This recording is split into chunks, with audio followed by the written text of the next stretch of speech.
All right, so I just made these cotton rounds.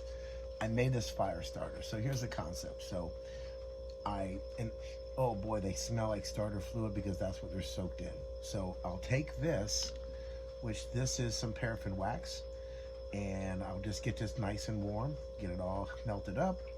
I'll take one of these cotton rounds, right? Just 100% pure cotton. Right, there you go. Got them from Publix for like $1.79. Got this from these little tea lights. I took the little wick out of them, the little metal thing, threw them in here, melted them up. Bam. Once I got that melted, I soaked those little cotton rounds. I spray them with the starter fluid so they get totally soaked. And then I drop them inside here.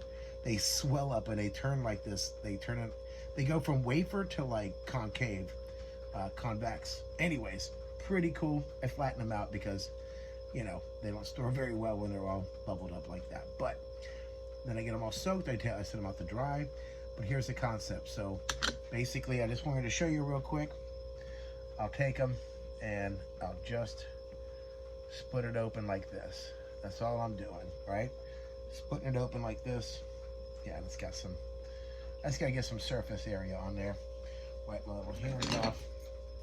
Ferrocerium rod, back of my knife. There we go. Bam, let's get these out of the way. And there you have it. Bam. What you got? Got a little hot chocolate there.